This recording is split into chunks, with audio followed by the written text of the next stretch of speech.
Welcome back to another installment of the Budget Build Civic series. Now, in the last episode, I showed you guys the Civic from start to finish, what we got going on with it, and right now we're gonna get started on the charging issues. Last we left off, car wasn't running. We had a new alternator, new battery, something's not adding up, so we pulled it into the shop. We had to hook up a battery charger to it so we could get it in here, but when we had the charger on it, it was running just fine. So there's something going on. We're gonna figure out what it is. All right, so status update. What are we looking at? Okay, so check the alternator, which it has been replaced, but that does not mean that it's good, especially if you're going through the parts store units. Not uncommon for them to be on arrival. And checking the main power line that comes out of the alternator, we're still getting battery voltage, which it should be closer to 13, 14, and we're only sitting at about 12. Yeah. So that definitely is not charging. So we're gonna pull the alternator and firstly test it to confirm, and then if otherwise replace it with a good unit. Yep, these come bad out of the box as a remanufactured unit. I've gone through 4 of these before on one D series in the past. All right, we got it pulled into the shop here. First thing we're doing is disconnecting the battery. Then we'll be getting to the alternator.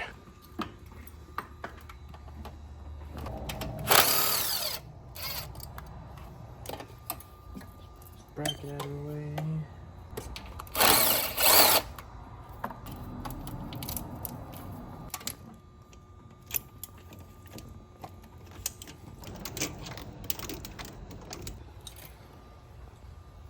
Honestly, seen worse. So now that we've got the bracket off and a few other parts from up top, we're gonna go underneath it. That's why it's here on the lift. We're gonna lift it up in the air and access that bottom bolt.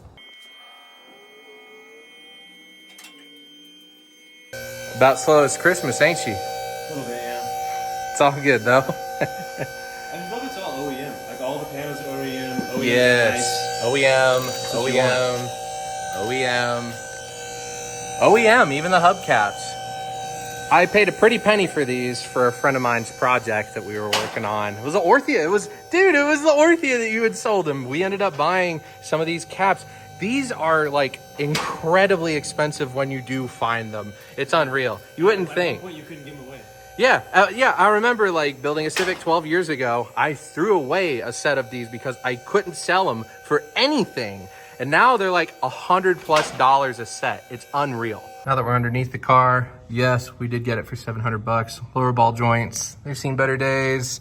Axles, very crusty. Sway bar bushing's kind of hard. Yeah, well, not the worst. Sway bar end links very dry rotted. Yeah, suboptimal. We got a little bit of a leak going on right here. It looks like maybe literally just the pan. I think it is the pan because the pan's very wet, but once you move over to the transmission over here, it's like bone dry. That or possibly front crank seal, but that's gonna get done when the timing belt does. Yeah. It's got a good filter, it looks like. Someone took care of this thing. Yep, and then if you shine the light over on this one, like, yeah, it wouldn't there have a set of ball joints at it. Of course, you got new upper control arms, don't you? yeah, we've got new upper control arms. Those have ball joints in them, don't Yes, they? Okay. they do for camber adjustment. You got the new uppers. I throw a set of lowers on it. Okay, and then the axles. Sway bar end links, I would throw them on there. Yeah, it's a little bit busted under here, but it's not horrible. It's not bad. If you throw on some aftermarket front control arms, that would be fine, or just we'll change the bushings on them. Just the rubber bushings, nothing too crazy. And it'll make a nice difference how it drives. Okay, I see what you're doing. Yeah. Now we're setting it back down here, and we're going to remove the plug from up top and try to pull it out from up top as well.